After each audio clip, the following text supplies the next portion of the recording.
day 692 of this Trump administration, and today, a man who was once central to Donald Trump's world and orbit has been sentenced to 3 years of federal prison time, having pleaded guilty today to what a federal judge called a, quote, veritable smorgasbord of fraudulent conduct motivated by personal greed and ambition.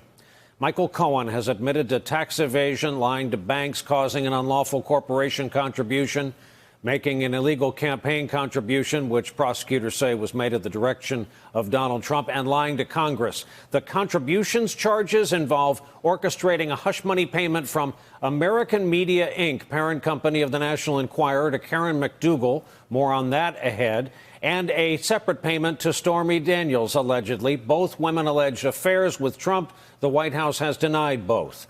Today, before a packed courtroom in Lower Manhattan, Michael Cohen, with his family looking on, offered an explanation for his actions while making a point of mentioning Donald Trump, saying, quote, I chose to participate in the illicit act of the president rather than to listen to my own inner voice, which should have warned me that the campaign finance violations that I later pled guilty to were insidious. Time and time again, I felt it was my duty to cover up his dirty deeds, rather than to listen to my own inner voice and my moral compass. My weakness can be characterized as a blind loyalty to Donald Trump.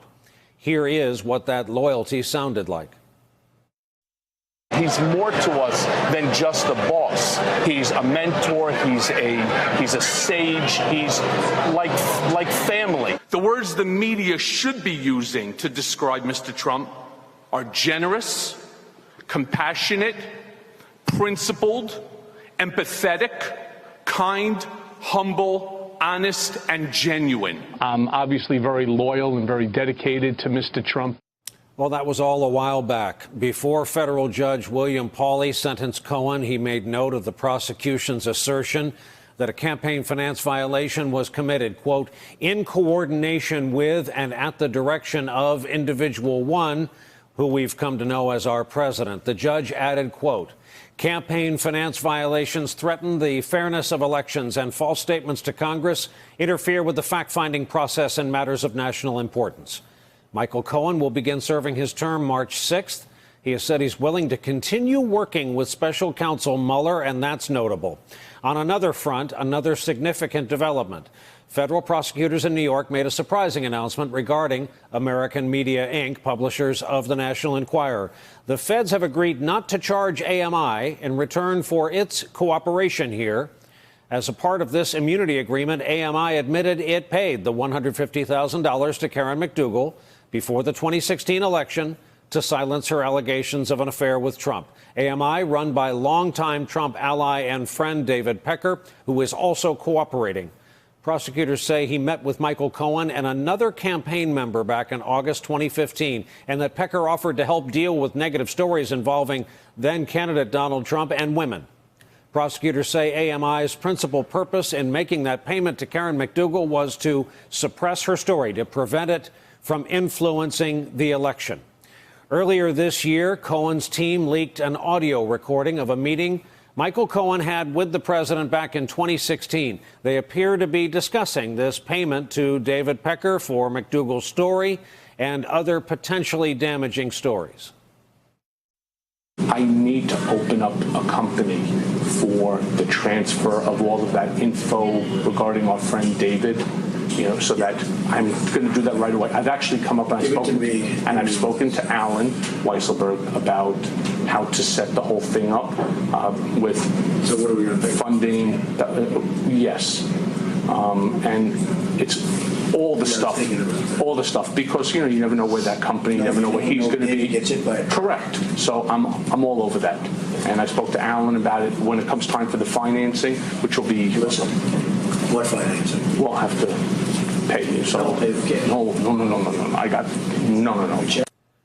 For those following at home, the tally so far is 33 people charged, 7 guilty pleas, 1 trial conviction, 4 incarcerations, and 4 have been sentenced thus far.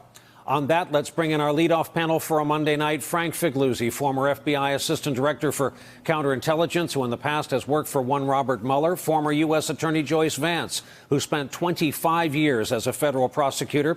And Cynthia Oxney, a former federal prosecutor, veteran of the Justice Department, who has also worked with one Robert Mueller. Joyce, good evening. I'd like to begin with you. We have a tendency around here, because we're a daily broadcast, to deal with that day's developments. And usually we have more than one thing to discuss on this broadcast every night. But it was pointed out to me earlier today that absent anything else, today was of such consequence that it could be ball game. I think that's right. Today is certainly one of those benchmark days in this investigation. And by this investigation, we now have to explicitly discuss the fact that while Robert Mueller is looking at what he calls his core issues involving collusion, there's also this aggressive, viable prosecutive effort coming out of the Southern District of New York that has grown very close to the president, to his children, to his company. And today, the important lessons that we learned is that prosecutors always are holding more cards than they're laying down in front of the public. So while we were focused on Michael Cohen, and while the news about Michael Cohen really is, I think, enormous in terms of what he has the potential to offer prosecutors, we learned simultaneously that the Southern District has what's called a non-prosecution agreement with AMI, and they now presumably have access to whatever was in the locked safe in David Pecker's office, as well as any other information that they wish to obtain from AMI, because that company has agreed to fully cooperate with the Justice Department in exchange for not being prosecuted. Cynthia, I want to see if you agree with Andrew Napolitano, former judge on Fox News, see if you concur with his assessment of the gravity of what we've just witnessed. Federal prosecutors here in New York City, not Bob Mueller and his team in Washington, D.C., career prosecutors here in New York City, have evidence that the President of the United States committed a felony by ordering and paying Michael Cohen to break the law. How do we know that? They told that to the federal judge. Under the rules, they can't tell that to a federal judge unless they actually have that hardcore evidence. Under the rules, they can't tell that to a federal judge unless they intend to do something with that evidence. Cynthia, does he have that about right? Wow, this might be a first. I am now agreeing with Judge Napolitano. There you go. Yes, he does have it right. And can I just say one thing about today? First of all, Joyce is completely right about the importance of today. But Cohen and this attempt to turn himself into a patriot is enough to turn my stomach. Cry me a river. The guy's going to do 3 years. People do 3 years for a lot less in this country. He gets Christmas off. Who gets Christmas off when they've committed felonies and they have to go to jail? He has to give up his money. That's what he's really crying about. He's been a thug and a tax cheat, and he's been harassing people for years. And the fact that he has to go to jail for 3 years doesn't bother me one stinking bit. And it's exactly where he belongs, and turning him into a patriot is ridiculous. And the important thing for me about the AMI sentencing is that now we can find some witnesses that we can actually use, because you can't really put Cohen on the stand.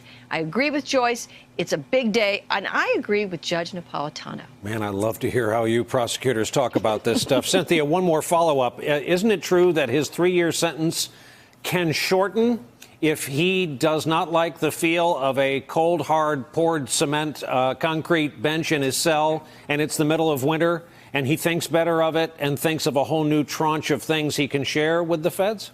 That's true. There's a second way. You know, there's the original cooperation, and then there's a 35B motion. That's true. But here's the problem for him. He has made everybody so mad by refusing to actually debrief in New York. And refusing to open up and say things. It's going to be difficult to ever get to that point. So he would have to come completely clean on everything in New York, which apparently he's not willing to do, but he'd have to do that. And he would have to be a huge witness for Robert Mueller. And given how tainted he is, I find that unlikely. There is some door open for that, and he ought to grab for it. And let me tell you one thing he shouldn't be doing, that he already is, if that's what he wants, is he shouldn't be sending his lawyer, Lanny Davis, out to talk on the news. That's a mistake. It will just make people in the prosecutor's office more angry, and yet he continues to do it. Hey there, I'm Chris Hayes from MSNBC. Thanks for watching MSNBC on YouTube. If you want to keep up to date with the videos we're putting out, you can click subscribe just below me or click over on this list to see lots of other great videos.